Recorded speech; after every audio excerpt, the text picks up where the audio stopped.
নমস্কার বন্ধুরা, আশা করি আপনারা সবাই ভালো আছেন। ইয়ামটমে আপনাদের সবাইকে স্বাগত। আমি মৌসুমী। আজকে আমি তৈরি করে দেখাবো বাটার গার্লিক সোয়া চাংস ফ্রাইড রাইস। চাল, সবজি আর প্রোটিন একসঙ্গে মিশে তৈরি এই পুষ্টিকর খাবারটি।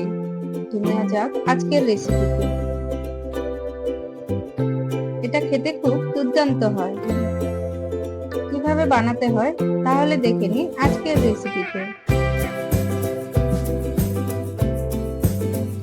রান্নাটা করার জন্য আমি এখানে 300 গ্রাম বাসমতি রাইস নিয়েছি। আপনারা চাইলে রোজকার রান্নার চালও ব্যবহার করতে পারেন কিংবা গোবিন্দভোগ চালও ব্যবহার করতে পারেন। এখন আমি এই চালটাকে ভালো করে জল দিয়ে ধুয়ে নেব।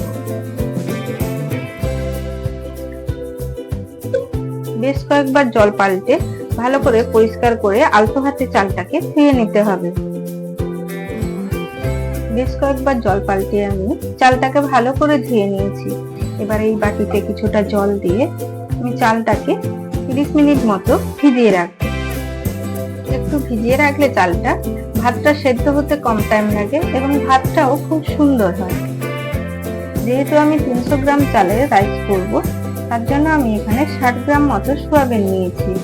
আপনারা আপনাদের চালের কোয়ান্টিটি অনুযায়ী সোয়াবিন ব্যবহার করবেন। এবার আমি এই সোয়াবিনটাকে একটু সেদ্ধ করে নেব। এবার সোয়াবিনটা সেদ্ধ করার জন্য আমি একটা পাত্রে কিছুটা জল দিয়ে গরম করে নিয়েছি। এবার এর মধ্যে দিয়ে দিচ্ছি সোয়াবিনগুলো। এবার এর মধ্যে দেব সামান্য লবণ, দিচ্ছি 1 চামচ মতো চিনি। বন্ধুরা, আমি এখানে লবণ এবং চিনি ব্যবহার করেছি যাতে সোয়াবিনের টেস্টটা একটু ভালো হয়, কারণ সোয়াবিনের তো নিজস্ব কোনো টেস্ট নেই। এবার নেড়ে চেড়ে ঢাকনা দিয়ে ভালো করে একটু সেদ্ধ করে নেব। চলুন বন্ধুরা, সোয়াবিনটা ঠান্ডা হতে থাক, ততক্ষণে আমরা সবজিগুলো রেডি করে ফেলি। আমি এখানে ব্যবহার করছি red bell pepper, green bell pepper, একটা মিডিয়াম সাইজের পেঁয়াজ এবং একটা টমেটো। এবার এগুলোকে ভালো করে চপ করে নেব।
চপ করে নিচ্ছি।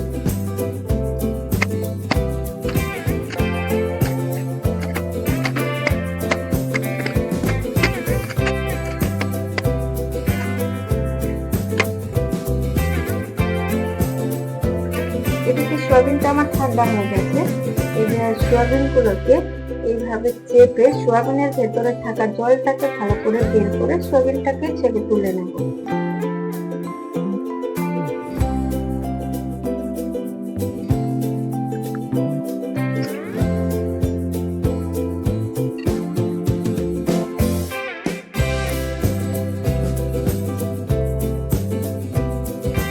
সোয়াবিনটাকে ম্যারিনেট করে নেব। ম্যারিনেট করার জন্য আমি এখানে 1/2 চামচ লবণ দিয়ে দিচ্ছি, দিয়ে দিচ্ছি 1/2 চামচ হলুদের গুঁড়ো, দিচ্ছি লঙ্কার গুঁড়ো, দেব 1 চামচ আদা রসুনের পেস্ট। এবার সবকিছু ভালো করে হাত দিয়ে মেখে ম্যারিনেট করে 5 থেকে 6 মিনিটের জন্য রেখে দেব।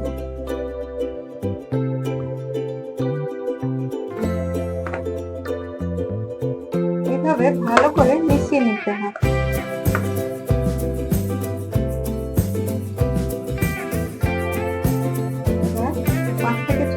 রেখে দেব। এবার চালটা সেদ্ধ করতে বসিয়ে দেব। তো চালটা সেদ্ধ করার জন্য আমি একটা পাত্রে কিছুটা জল দিয়ে গরম করে নিয়েছি। এবার এর মধ্যে মিশিয়ে দিচ্ছি সামান্য লবণ। রাইসটা সাদা এবং ঝুরঝুরে করার জন্য আমি এখানে ব্যবহার করছি 1 চামচ ভিনেগার। দিয়ে দিচ্ছি সামান্য সাদা তেল।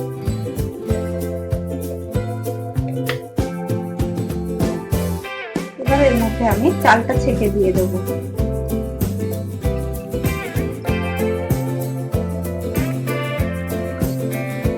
বন্ধুরা 8 থেকে 10 মিনিট আমি চালটাকে কুক করে নেব। চালটা কিন্তু 90% কুক করব।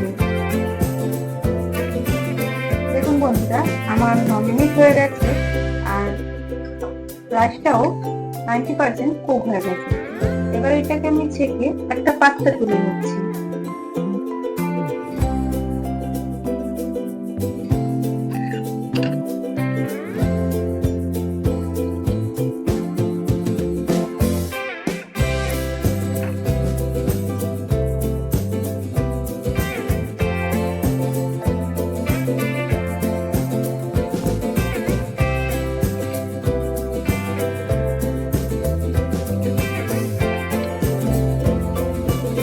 ম্যারিনেট করা সয়াবিনটাকে আমি হালকা করে ভেজে নেব। ভাজার জন্য গ্যাসে একটা কড়াই হালকা গরম করে নিয়েছি। এবার এর মধ্যে দিয়ে দিচ্ছি সামান্য সাদা তেল। এবার নেব তেলটাও একটু গরম করে নেব।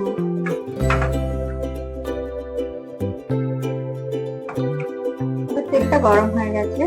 এর মধ্যে আমি ম্যারিনেট করা সয়াবিনগুলো দিয়ে দিচ্ছি।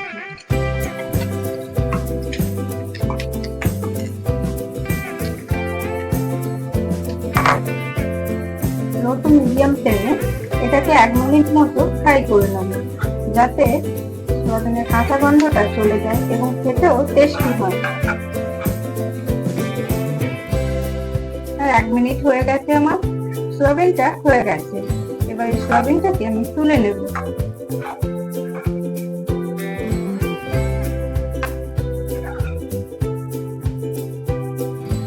এবার কড়াইতে দিচ্ছি সামান্য সাদা তেল। এবার এর মধ্যে দিচ্ছি সামান্য বাটার।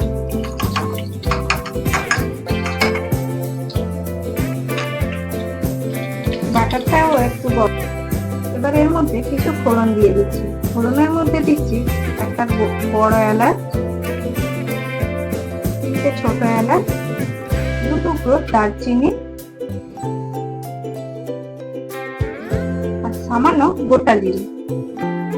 এবার ফোড়নটাকে নেড়ে চেড়ে 30 সেকেন্ড মতো ফ্রাই করে নেব।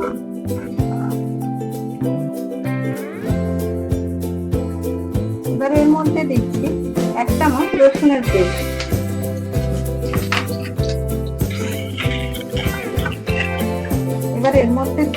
এবার এর মধ্যে দিচ্ছি মাঝারি সাইজের কেটে রাখা পেঁয়াজ।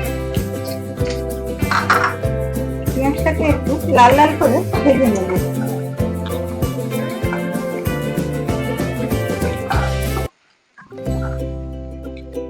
দিয়ে দিই। এবার পেঁয়াজটা আমার সামান্য লাল হয়ে গেছে। এর মধ্যে দিয়ে দিচ্ছি গ্রিন চিলি, দিচ্ছি গ্রিন বেল পেপার, দিচ্ছি রেড বেল পেপার। এবার এগুলোকে নেড়ে চেড়ে একটু ফ্রাই করে নেব।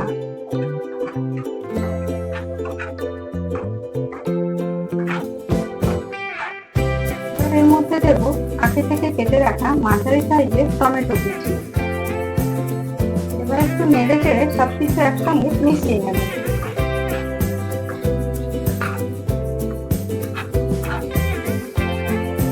এবার এর মধ্যে দেব স্বাদ অনুযায়ী লবণ, 1 যাতে টমেটোটাও তাড়াতাড়ি নরম হয়ে যায়।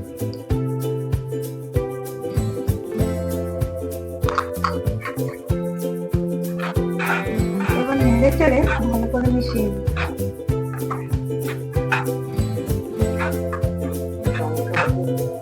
এবার এর মধ্যে দিয়ে দেবো আগে থেকে স্লাইস করে রাখা পনির। সবকিছু একসঙ্গে নেড়ে চেড়ে আর 2 মিনিট মতো ফ্রাই করে নেব।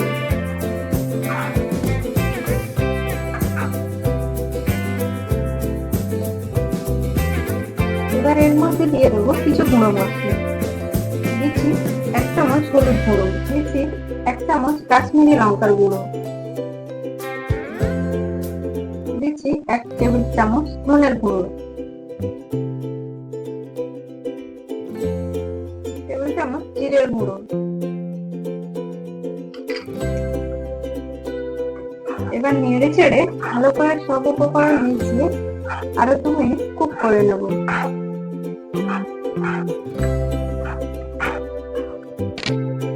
এবার এর মধ্যে দিয়ে দিচ্ছি আগে থেকে ভেজে রাখা সোয়াবিন। এবার নেড়ে চেড়ে সবকিছু একসঙ্গে ভালো করে মিশিয়ে নেব।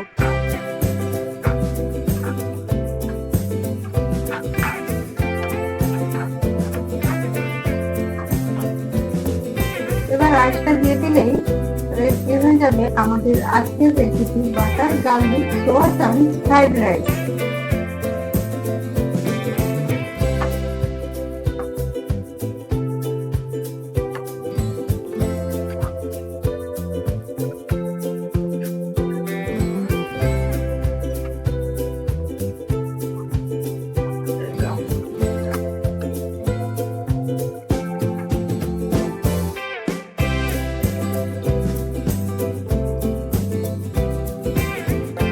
রাইসটা দেওয়ার পর হালকাভাবে নাড়াচাড়া করতে হবে, খেয়াল রাখতে হবে রাইসটা যেন ভেঙে না যায়।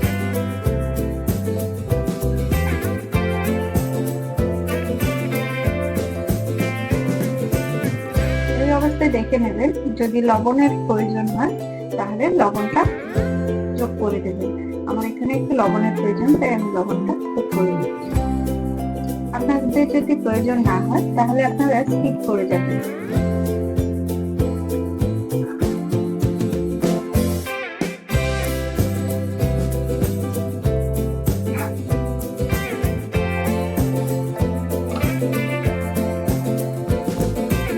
হালকা করে নেড়ে চেড়ে রাইসটাকে ফ্রাই করে দিতে হবে।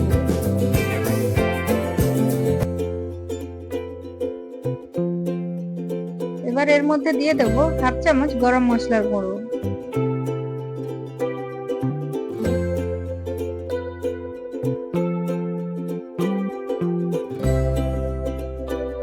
এবার দিয়ে দিচ্ছি সামান্য ধনে পাতা কুচি।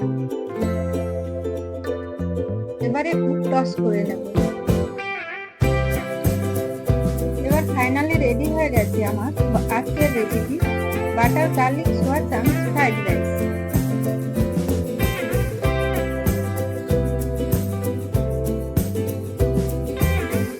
দেখুন বন্ধুরা, দেখতে কত সুন্দর হয়েছে, স্মেলটাও খুব সুন্দর আসছে, খেতেও নিশ্চয়ই ভালো হবে। আজকের ভিডিওটা কেমন লাগলো কমেন্ট করে জানাবেন।